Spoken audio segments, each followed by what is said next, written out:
Welcome back to the Changing Earth podcast with author Sarah F. Hathaway and co-host Chen Gibson. Blending survival, fiction, and fact to bring you entertaining education that will help you dream, survive, and thrive. And now, here's your host, Sarah F. Hathaway and Chen Gibson. Chapter 40. The birds chirped peacefully in the tree outside as the first rays of sunshine blasted through the room. Cole's outstretched arm was wrapped around Cassidy. He pulled her into himself, snuggling with her tightly. Her beautiful brown eyes looked into his, smiling softly at him. Kissing him, she declared, "Thank you for the wonderful evening, Major Virgis." She rolled out of his arms and stood up, grabbing her camouflage pants. "But I'm afraid I must press on." Cole watched her dress, admiring her beautiful form. "Where are you headed?" he inquired. "Back to check on my dad. He's supposed to be leaving to plead a case in front of the federal governing board," she replied, pulling her shirt over her head. Cole rose from the bed, donning his uniform. "Landowner dispute?" She snatched her hair up, tying it back in a ponytail as she answered, "They want to build the western wall across his property and make the landowner a refugee in the process. That's messed up." "Exactly the kind of BS my dad is trying to set straight," she preached as she looked at her face in the mirror. Cole smiled widely at her. He was still in awe of her passion. "Good luck," he told her as she approached. He opened the door for her, and they went into his office. "Take care, Major Virgis," she declared, kissing him one more time before leaving out the door. Chuckling to himself, Cole went to his desk to review today's schedule. He could hear Cassidy lingering outside the door, engaged in conversation with Chappie. Within moments, the doorknob turned and Chappie entered. "She sure is purty in the morning sunlight." Looking at his paperwork, Cole smiled slyly, replying, "And still just as ornery." "What do you got for me, Chappie?" "The community leader from Empire is here to see you." Cole looked up, surprised by the visit. "The Freetown in the north?" he wondered. "That would be the one, sir," Chappie concurred. "Show him in," Cole said, rising from the chair and heading to the door to greet the man. Chappie opened the door. "Right in here, sir." "Good morning. I'm Major Cole Virgis," Cole greeted the man as he entered. Shaking hands with Cole, the man responded, "Ace Douglas, thank you for seeing me." "Thank you for coming down. I wasn't sure if you could make the trip, but we have our hands full with the West right now." Ace's brown hair hung below his ears, and his eyes were as dark as his hair. His skin was a darker olive color, and Cole had difficulty placing his heritage. "Is it true that radiation has hit the coastline?" Ace wondered as he entered. Before answering his question, Cole instructed, "Please, have a seat." Ace sat on the edge of his chair. Cole thought he didn't look like a man who often sat still long. "It's true," Cole told him, answering his question. "We have to get these people clear, or they'll die. We've lost too many already." "Tough situation, Major," Ace agreed with a sad look. He perked up, declaring, "Let me assure you that our community is holding tight. We have adequate defenses, a makeshift hospital, our schools going, and an orphanage for all the parentless children." "Very impressive. I understand the town of Gerlach is very close to Empire," Cole commented, remembering the large amounts of machine shops he had seen there. "It is, sir. The two towns have pooled our resources, and almost all of our citizens are occupying Empire now," Ace informed him. "How does your food supply look?" Cole probed. "We're doing our best to self-sustain, but I'd be a liar if I told you that we didn't need some staples, like sugar and salt." Cole sat thinking about what could be done with these people. "The refugee camp down south is crowded. I'm willing to give your community a chance to continue to stay free and survive independently." "I was hoping you might feel that way," Ace declared, breathing a sigh of relief. "I can't guarantee a timeline on the supplies, but it would be helpful if you had something we could use," Cole replied. "Our rations are obviously pretty tight," Ace commented, doing a mental supply check in his head. "You got a lot of trucks around here. How's your mechanic crew looking?" "Thin.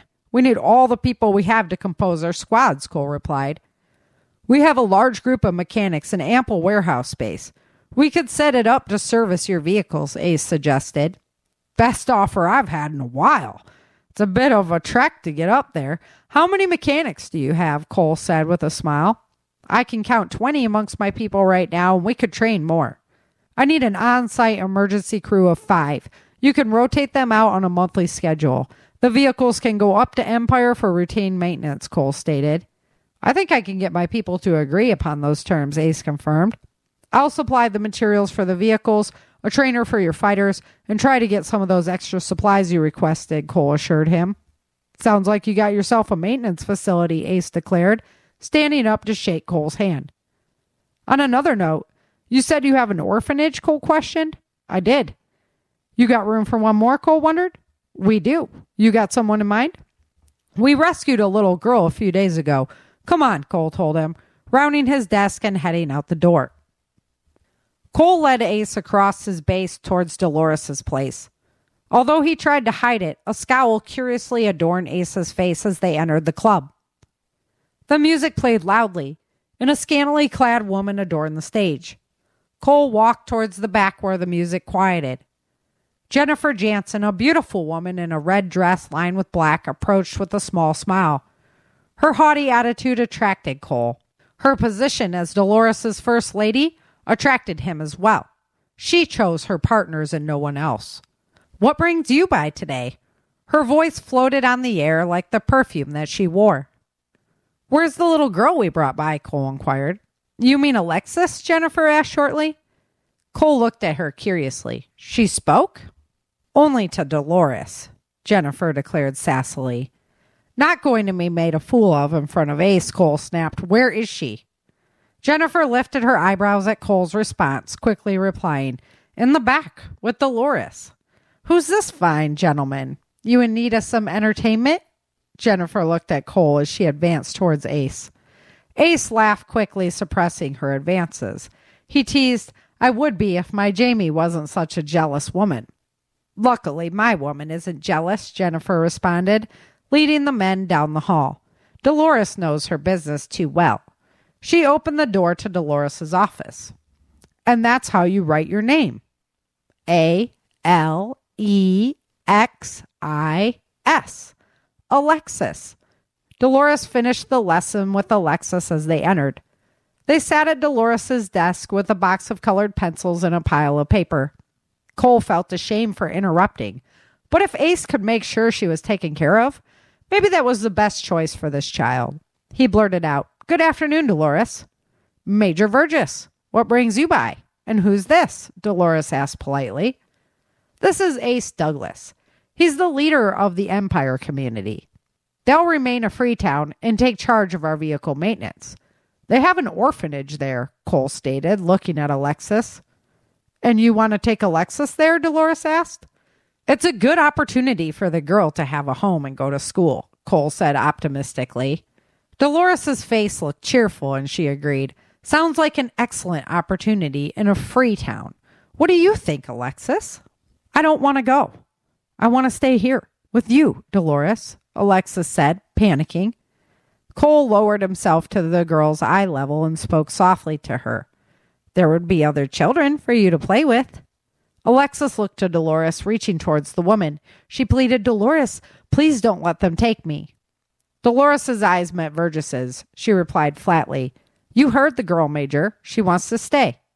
Ace rolled his eyes at the interaction, interjecting, Are you sure a brothel is the best place to raise a young lady?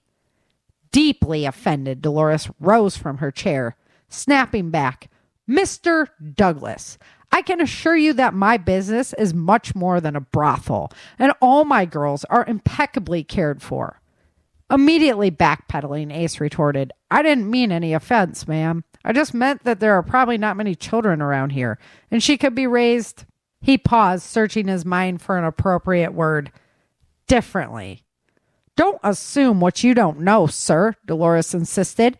You can take your offer and shove it. It is out of my respect for Major Virgis that I don't throw you out of here right now. Dolores's guard that stood outside the door had already opened it, and Ace was inching his way towards it. Cole stood up fast, declaring, I respect your decision, Dolores, and it's obvious what the child wants. Please forgive our intrusion. We'll go now. I think that would be best, Dolores agreed. The two men exited Dolores's place, walking back towards the base. If the girl ever changes her mind, let me know, Ace told Cole. Dolores is a strong leader. The girl will be well cared for, Cole assured him. Hello and welcome back to the Changing Earth podcast. This is episode number 439, season 15, episode 40. Hey, Chin, what's up? Hey, chin's up, y'all. Chapter 40 of Virgis. Jeez. I know. That's 60 chapters long, this book. Had a lot of content, so broad. You're right, or you? I write. That's what I do. It was actually interesting turning, because this is all material based with some additions, to expand the story from the audio drama. So it was an interesting exercise to turn the script into a novel. So I think that's why it has so many chapters, because it's like scene, scene, scene. All right, so I've been doing dabbling with some YouTube shorts over there on the YouTube channel. That's going pretty cool. I love those little shorts. So if you guys have short ideas, go ahead and let me have them. I have some clips of me teaching self-defense at prepper camp, so I just could fog people out of the background because I don't want to share anybody that was at prepper camp, So I could just fog people out of the background and then put those up. But yeah, suggestions welcome. I did a scene one. It's pretty cool, but it was a lot of work for a minute long. So I'm like, don't know how much that. I'm trying to streamline the workload here because the audio drama season 4 is just gonna be epic. And speaking of episode 14 of season 3 is up, and the end of this season is just incredible. So I can't wait to hear you guys' feedback on it. You got to check it out.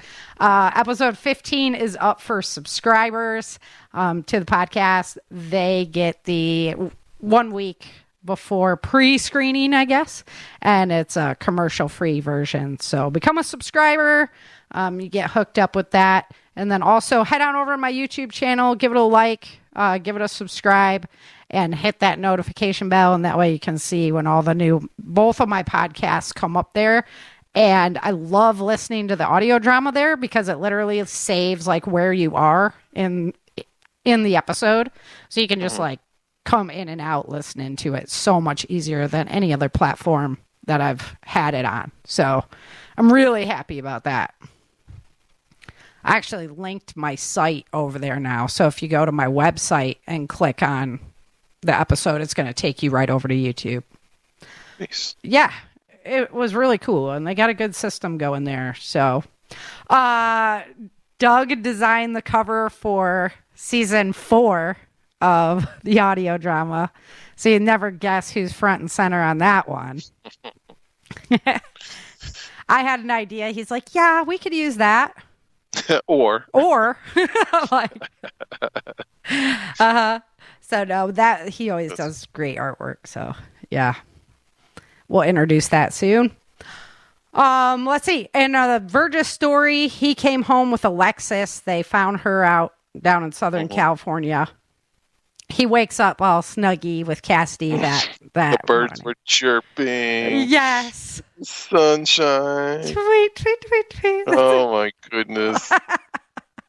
It's a good morning for Virgis. It's a good one. Sounds like a commercial. Right? And then Ace Douglas comes.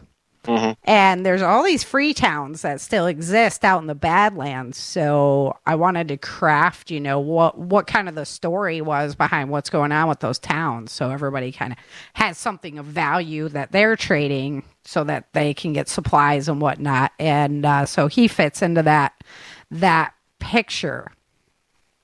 That's going to bring us into our topic today, which is bartering. So, and I know we've done this before. I've watched so much information on bartering and whatnot. And I I stumbled upon a cool article today at tactical.com/bartering guide that sent my brain just like in a totally different direction than what they have and than I've really thought of before. So that's why I'm so excited today. I'm so excited to talk about bartering, which is like we were talking about it in the green room. Kind of a in my opinion how did you put it? You put it so eloquently. Never.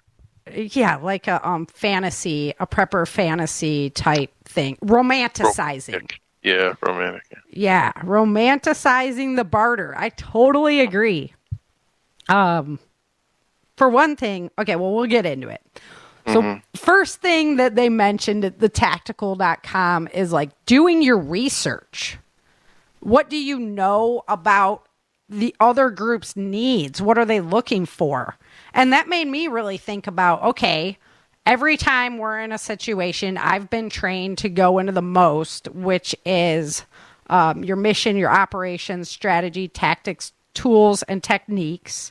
And you can find that on my website in the, go to the learning guide and go to survival basics.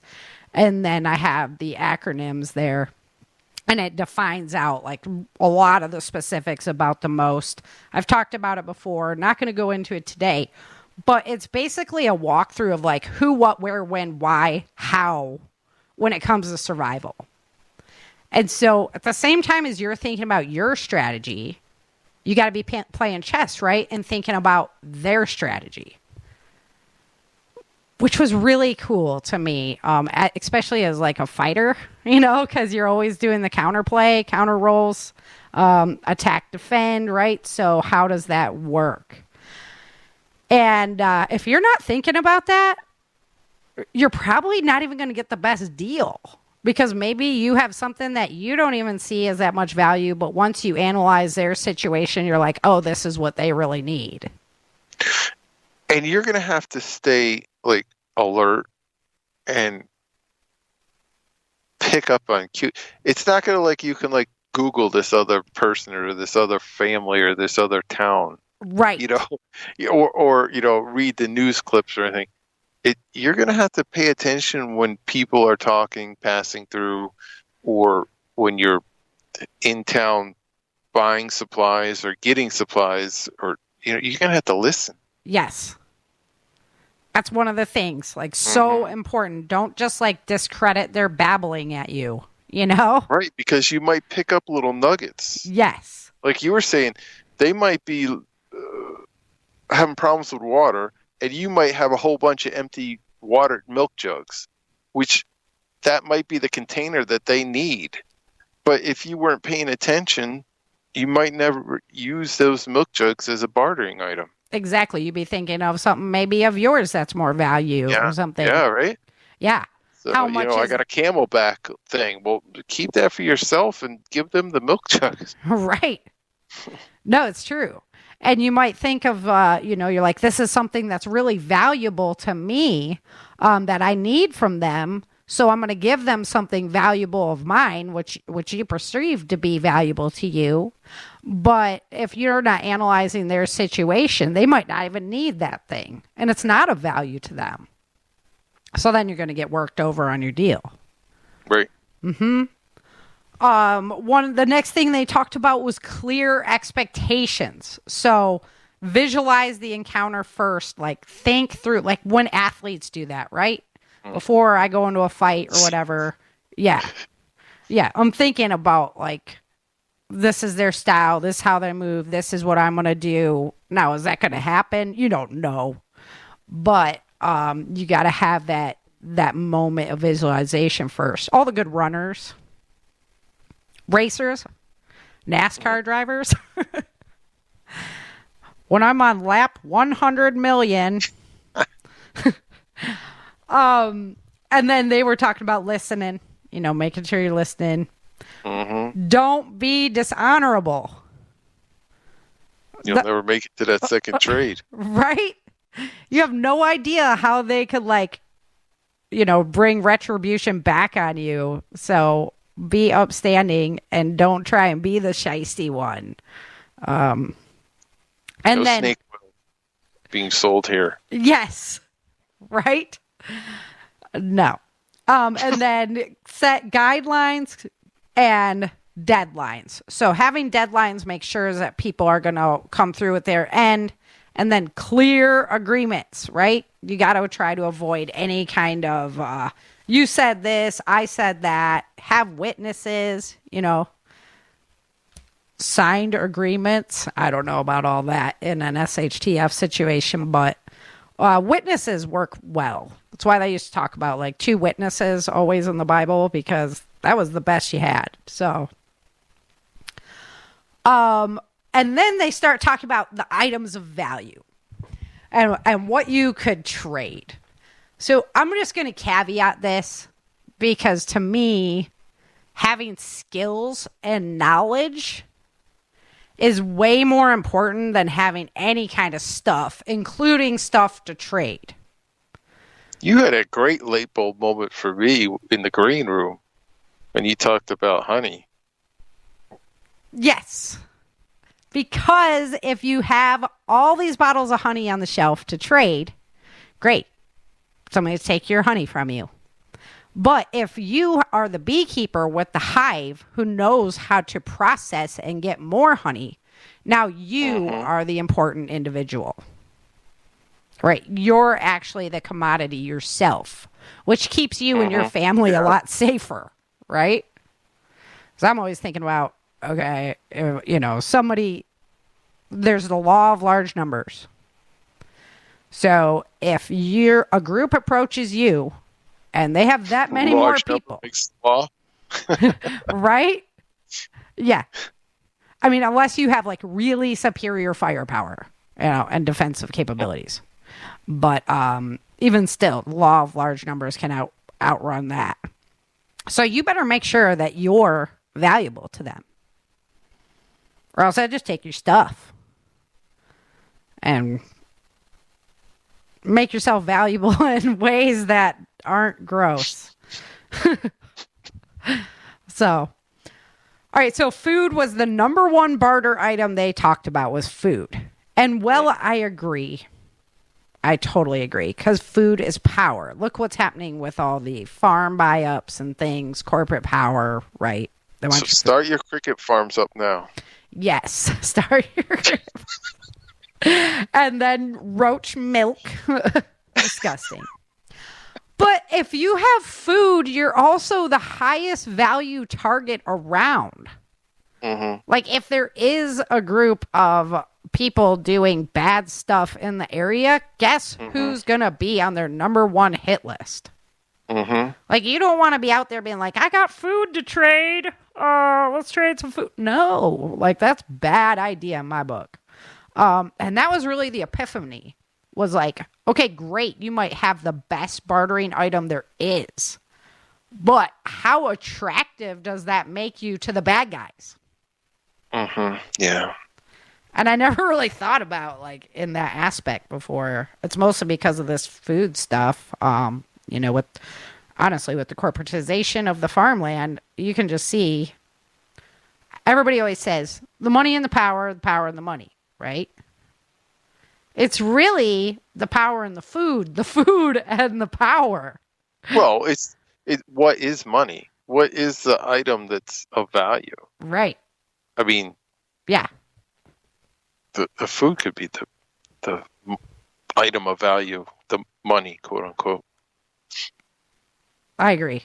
And I think when it comes down to like nuts and bolts, if money wasn't, even of value anymore because it's a collapse type scenario, then the food's going to be more important. So hide the food. Don't let them know that you have it. I wouldn't. Okay, number 2 on their list was about fire starters. And honestly, I think they had the fire starters there more as just like a commercial for the fire starter that they're promoting, which is fine. Everybody's got to get their income. But what about Bic lighters? Like, just stocking the hell out of Bic lighters. They're so cheap. And they would be so useful. And we've talked about like the Bic lighter's good. The flint. With gas, and then it runs out of gas. Yep. You still have the flint and the striker, so you can still use it beyond that. That flint will power a Zippo. Yep. It'll power up. Yeah. So like, I'm not so sure about having the fire starters, but Bic lighters. And like, is a gang gonna come and attack you for your stash of Bic lighters? It might, if they're like maybe addicted to smoking. It's more likely it's a good bonus, right? Yeah. Like a bonus to whatever they were doing in the first place. But like if you have food, they're going to come after you. If you have Bic lighters, probably not going to be that attractive to like a gang, but also still a very good barter item. That's just ease of life at that point. I really like the personal care supplies. Also, because it's an item that people are going to need, right? It's kind of a high value item, but not a high target item. So, learning to make soap. If you know how to make your own soap, you're all set. Everybody needs soap. And you can have... Yeah. Yeah, who's the guy that does the soap class at prepper camp? Fletcher loved it. His class. Yeah. He was all about it. Fletcher only liked it because it was his boss in the parking lot. He was brown-nosing. Brown-nosing. Yeah. But I was thinking like the tiny toothpaste. I always save all my little tiny toothpaste. Yeah, I got like a huge bin of those. Mm-hmm. And that would be a great little barter item, but I don't think I'm going to get mugged for my tiny toothpaste, you know? But great little barter item. I mean, being able to give somebody a little dental kit. Psh, yeah. Right. Yeah. Because people talk about like my survival instructor, like, oh, you can use this stick with this and that. And I'm like, what? Dude, yeah, I could. Yeah. Or I could just put a toothbrush in my bag. So, yeah. Oh, there's all kinds of great stuff there, though. But that was another one I thought was a really great item. Not a very high... Okay. The other one is condoms. So I don't think we really need to go into why. But again, like, I don't think you're going to get like, hey, man, I heard that, you know, Hathaways have a stash over there, you know? So. Well, you know, the ladies might want to make sure. I know. Yeah, the female gang will be after you. Your feminine hygiene products. Oh, that one as well. Feminine hygiene products and the condoms. They're like, yeah, we're after that. Feminine hygiene products, though, are obviously awesome to stock for multiple reasons because they have multiple uses, even if you're a dude. And they're also going to be sought after as supplies. And like I said, maybe a gang of girls is going to come after you. They're like, we can be set for life. Those like B movies that you. Yeah, we could write that movie. Biker gang. Yeah, it's all the chicks. They roll into town. Do. I heard you have some tampons in this town. Yeah. Oh my goodness. Okay. Next two, I'm just gonna. Sorry, James. Next one, I'm gonna kind of group in because it's like one and the same: blankets and clothing. Yep. So both highly, highly useful for obvious reasons. You can stock clothing, like we always save instead of just giving it to Goodwill. We have like boxes, old clothes and stuff for specifically for that reason. But if you know how to make it, like Miss Jordan or something like that, no, she's right? Be a warlord. Exactly. With her talents and weaving stuff and knitting, all that, whatever she does, the magic. So again, this is a stuff versus capability issue. If you know how to produce clothing, you as an individual are more important than just a clothing stash that you have stashed up. Yeah. Again, not something that I would like, maybe the gang needs some new clothes. I mean, maybe. But I can guarantee they're going to want your food. Yeah. I can guarantee they're going to want They might ammunition. rifle through a pile of blankets, to get to the Cheerios. Right. Exactly. So, I don't even have ammunition on the list, actually, Because first of all, not a chance. Yeah. Well, all mine fell, off the boat. So right. That was a horrible accident. I know. Did you see the map of all the boating accidents that have happened? It's just crazy. Don't depress me, Sarah. People got to be more careful. I'm telling you. Tea and coffee. So I don't know a person who's going to barter away their coffee. First of all, like I'm keeping that disaster coffee is too valuable, right? I am keeping that. So obviously a great reason to have it. However, to barter with. However, like if you don't drink it all first, I'm thinking that people might get desperate enough to come after you for your coffee. It's one of those items that like I put it up there almost with food, like right underneath food. Oh, they had talked about water filters as well. I didn't even put that on my list because there's so many ways to teach somebody how to filter water without having a water filter. Water filters are great. You're going to make the job so much easier. But there's a lot of ways to get that done without having a water filter. And again, I would rather possess knowledge over stuff. So like, but you could make water filters. Yeah. And yes. Use them as a trading item. Exactly. And it's more likely that they're not going to want to eliminate you because you know how to make those water filters and give clean water to the group. So that, again, is raising the value of you. Alcohol. Again, you're going to stock alcohol to barter. As soon as people find out where your stash is, you are gone. But if you know how to make the alcohol, You're the life of the party. The game just changed. Now you're like one of the most important people in that group, besides somebody who can feed them, or heal them. So yeah, I was thinking instead of like stocking alcohol, if you know how to make alcohol and you have the parts to build other distillers, distillation, you have the yeast, that kind of thing, you can sell those. The price you could get for aspirin. Right. Right. But again, barter the alcohol. Yeah. But again, you got to make yourself value at the same time. You have to be the doctor with the aspirin. Or else, why wouldn't they just eliminate you and take your aspirin? Because they're drunk and hungover. They're not going to be a good shot.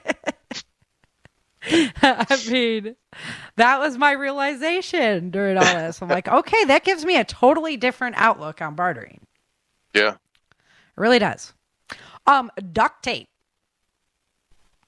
Again, so useful. But, like, we're going to come take you out, give us all your duct tape.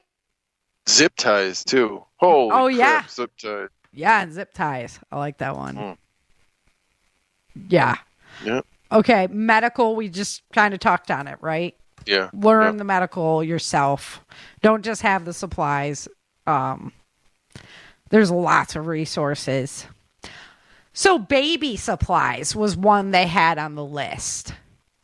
And I was like, yeah, but are you going to be steadfast enough to be trading baby supplies to a mom who, like, maybe you're trading food for, or they're giving you food for diapers?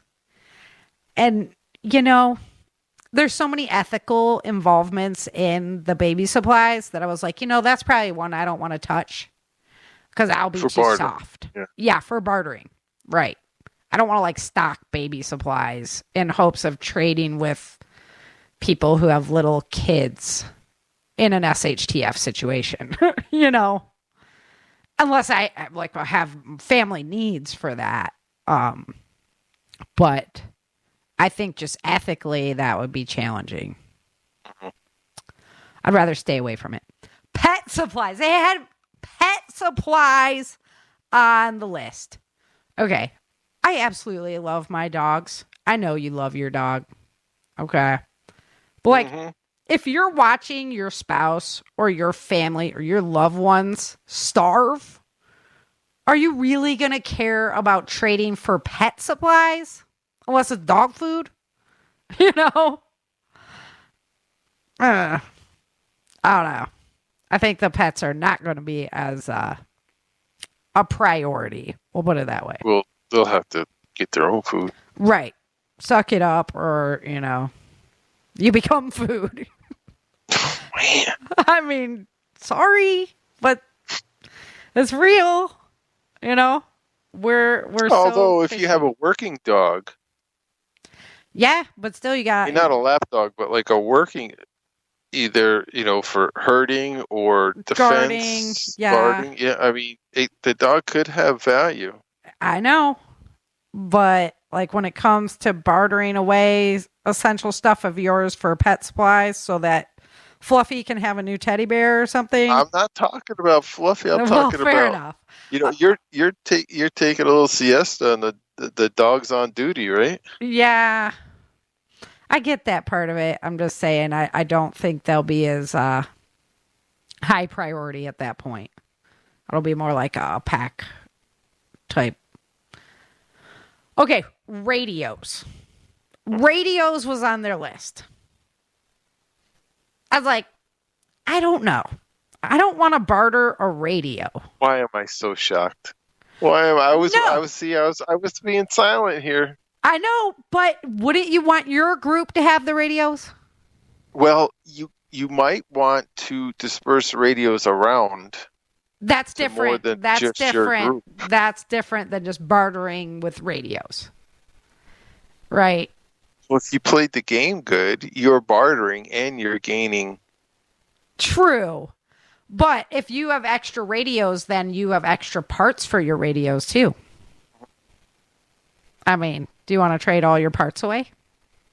But if you have radios spread out across the valley, then you have a longer reach on your network of communications. It's true. That's true. And that's a different aspect. Yeah. But I was like, I don't know about that one. And you'll be able to, the family on the other side of the valley. What about flashlights? What about them? Same kind of deal to me as the radios. Get those stupid little cheap ones at Harbor Freight that they give away. With the little click back on them? Yeah, I have like 100 of those, and then you can use those as your bartering. That's true. You can buy them super cheap. When I did that birthday party and I did like EDC kits as their goodie bag for the party, I put all little knives. They didn't get Streamlight, huh? Expensive ones. No. For the kids? No. Entertainment. Again, something I was like, yeah, you know. Cards. Right. It would be nice. Maybe people would trade. Yeah, that's going to be a tough one to trade. Because who's going to want to trade for that, really? Unless I thought it would be a good item to like sweeten the deal. Mm-hmm. Right? Like, oh, well, you're feeling a little cheated. I'll throw in a deck of cards to... I'll throw in a Bic lighter. Right? Throw in a flashlight. Right. But I don't think people are going to come and mug you for like your card stash. Well, you know, they're starting the post-apocalyptic casino or something. Okay, and then they did mention, you know, safety first at the end of this article. They talk about safety first. And I just have to wonder how feasible all of this is if we're in like a straight up stuff just went really bad scenario. So don't do business with folks you don't know. Okay, well, how many of us know like a vast amount of people in our county, community? Right. So you might need something and you're going to have to try and figure that out with that group, I've heard talk that like trying to get a community trading post set up is the way to go. Instead of doing one-on-one trades, having like a place to trade at. Yeah, schools would be good, right? That was Johnny in Johnny Jacks's book. So yeah, do the exchange in public. So that's exactly what you're talking about. Someplace away from your residence, wherever your supplies are, preferably. Right. I even I had a Honda Silverwing when I sold it. Like I went out to the shopping center complex. Yeah. So. Yeah, like Craigslist and stuff. Whenever we do that, we're always like, the Walmart parking lot or something, right? Lowe's, or it's just safer that way. You don't want people coming to your house that you don't know. Even that's nowadays. like nowadays, right. When Brock picked me up hitchhiking, I made him drop me off at the entrance of the subdivision when we first met, so that he didn't know where I lived. So, just smart practice. Oh, you know what I forgot? Oh, what? Happy St. Patty's Day, everybody. Right? Yeah. I just smelled the corned beef wafting through my office. And I was like, oh, St. Patty's Day. I make a Reuben casserole. Oh, man. Mm-hmm. Okay. Make sure no one follows you home and keep that stockpile secret. Which is, definitely do challenge. That. Yeah. It's a challenge. Right. Because, hey, that's the person who always brings that honey into town. Yeah, after a couple weeks of good trading, they might be like... That person comes in and they always have extra feminine products or this. And it might not be the person that you're bartering with. It might be somebody that's just scoping the bartering trading post out. They could be watching to see who's bringing what. For sure. And not even be part of the trading. That sounds like a Western movie. At the old trading post. Nah, but I've never really thought about bartering on that level before. So hopefully you guys got the same value out of today's research that I did, because I was like, oh, duh. Excited in the green room. I know. I was like, I was learning today. I love learning, and that was just epic. So, because I was like, bartering, yeah. And then I was like, wait a minute. If you have really good stuff to barter, then you have a big, huge target right on you. Yep. So you better have defensive set up if you're going to decide to barter in something like food or alcohol. So. The Westerns here. Right? Yeah. The showdown at the trading post. All right, so I got a treat for you today. James, the intrepid commander, made me a new Changing Earth news intro. That's all I'm going to say. We'll get your feedback after. Okay, here we go. Changing Earth news.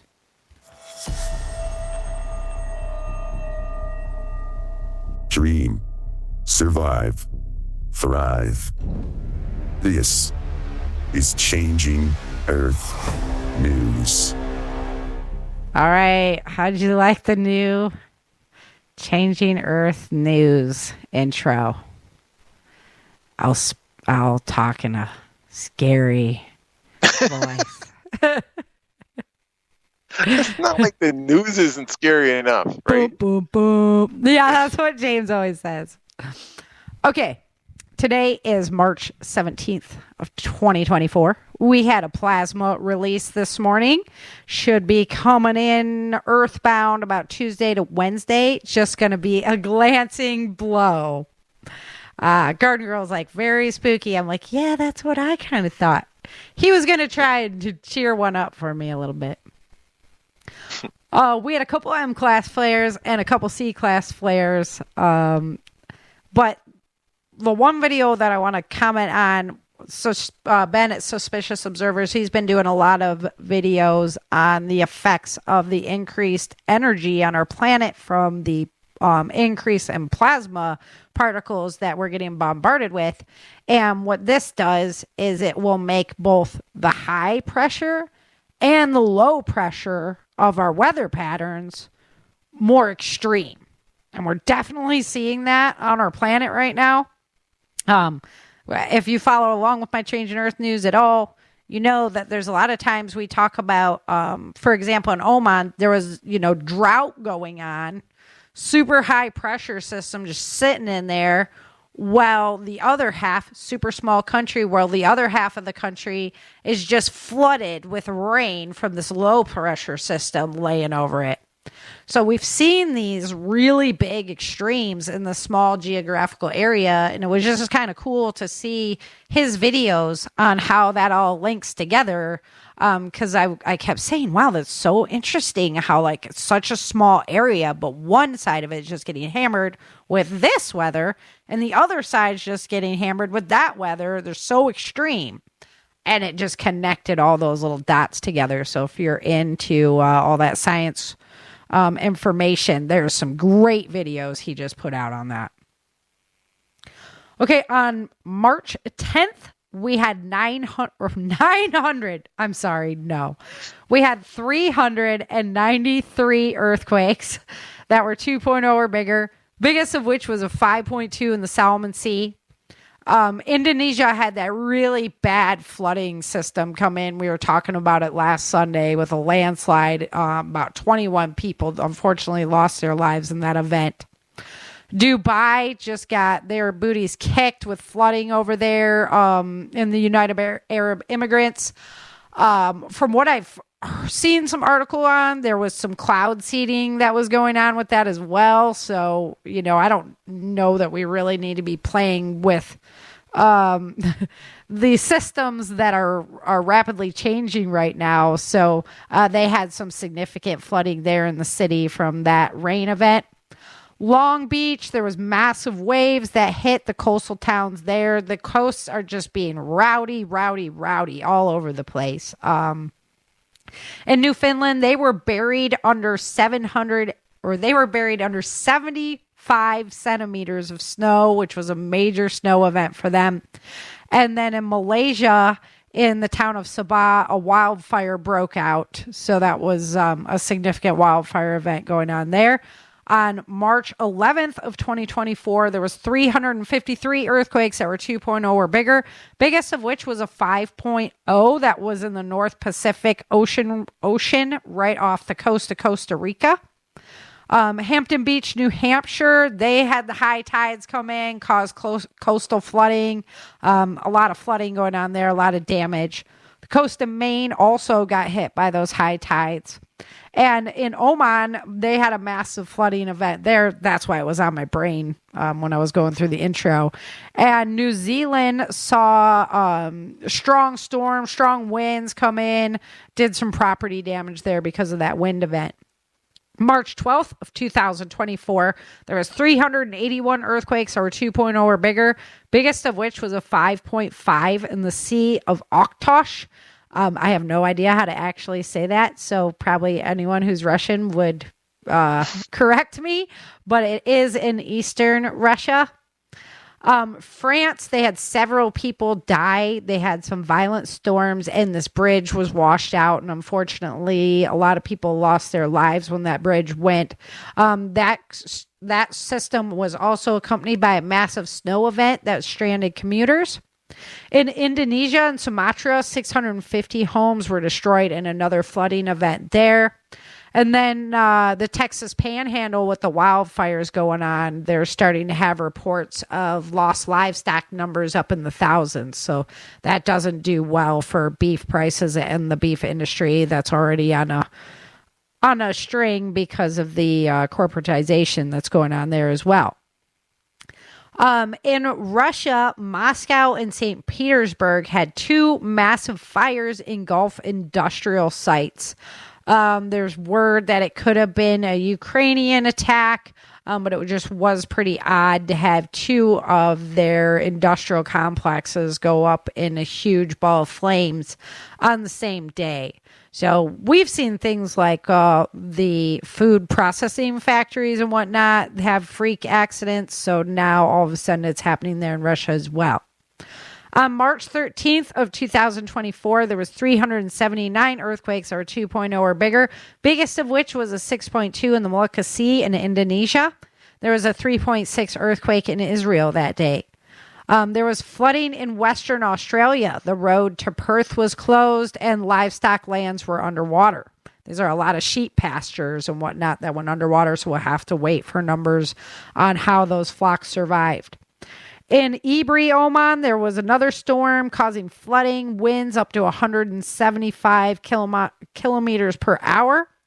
And then on the 14th, there was 421 earthquakes that were 2.0 or bigger, biggest of which was a 6.0 right smack dab in the middle of the Atlantic on the mid-Atlantic ridge. So it's not unusual to have them out there. It was just a rather large one. In Mozambique, they got hit with Cyclone Filippo, winds up to 155 kilometers per hour, and destructive coast of waves hit along with that storm system.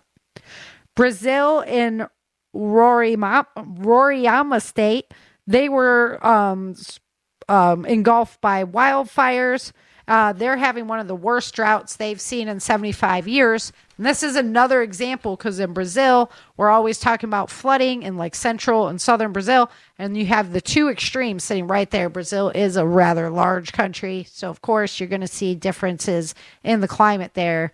But it just shows you how like one area can be having a severe X factor and one side of the country can be having a severe Y factor.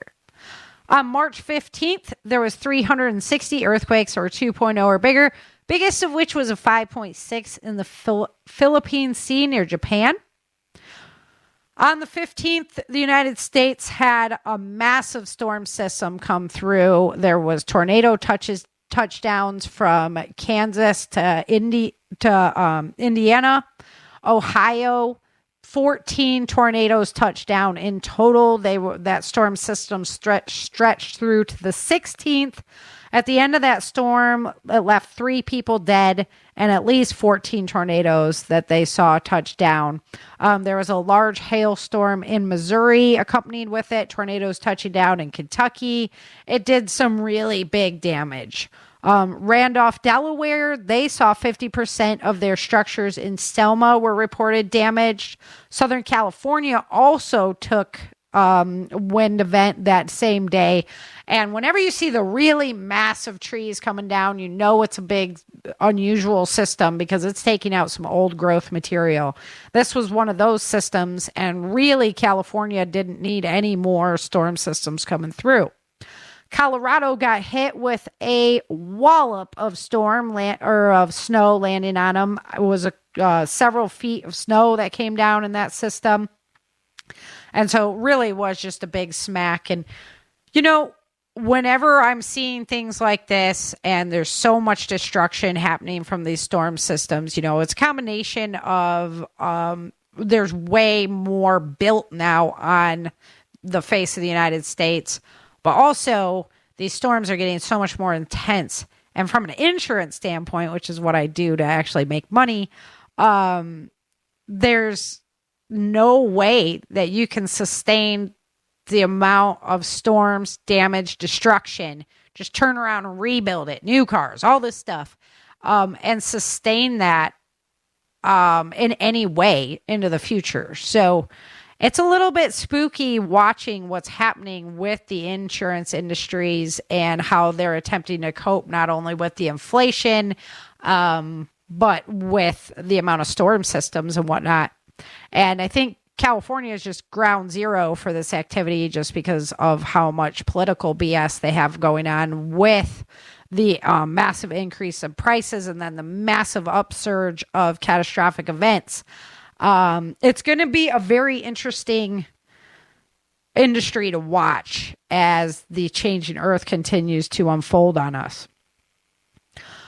In Chile, they had a series of wildfires.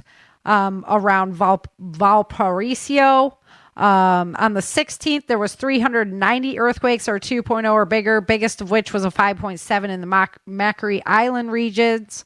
There was a 4.6 in New Zealand. Iceland started erupting again. They have a new lava flow going towards Grindavik.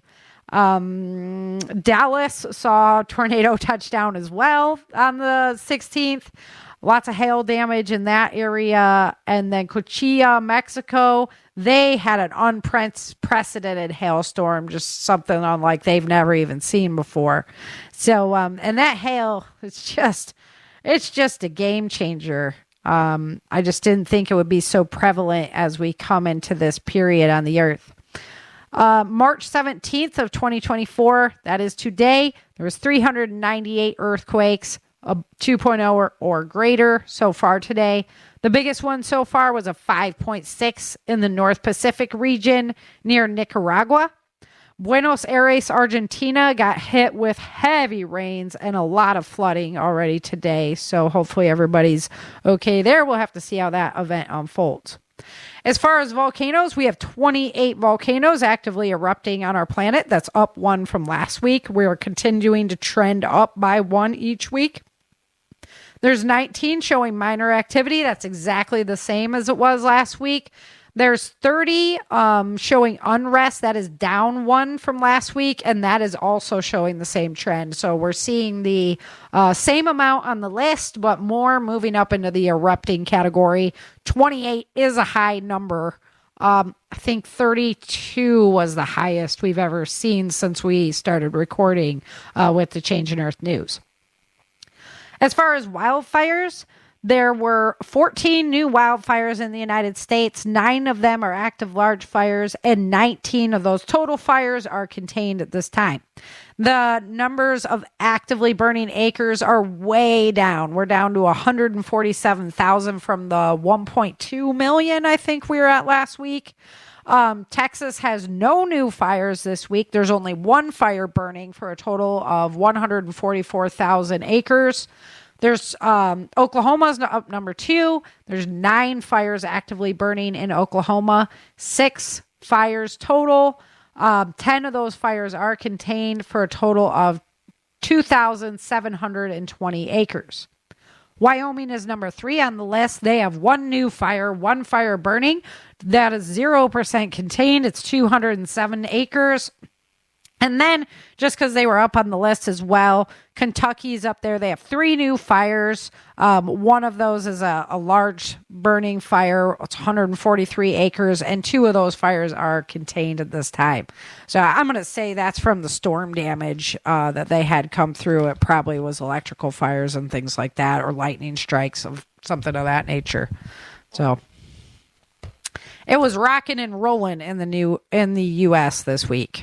So prayers to everybody who's been affected by these storms. Prayers for a speedy recovery. May God watch over you and your family. We didn't have it very bad. Like where we're at in Texas, it was just like, we had some rain, not a big deal. We're always at like the tail end of these huge storms, so it's kind of a nice place to be. That's good. Right? Yeah. Yeah, it's a sweet Good for you. Sweet spot. Alrighty, guys. Well, that is the Changing Earth for today. Please head over to my YouTube channel, Sarah F. Hathaway, or look for @Changing Earth series. You're going to find it. Give a like, give a subscribe, hit the bell.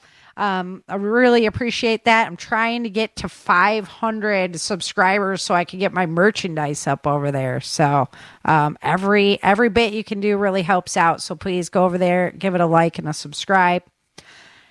And until next time, remember, dream, survive, thrive.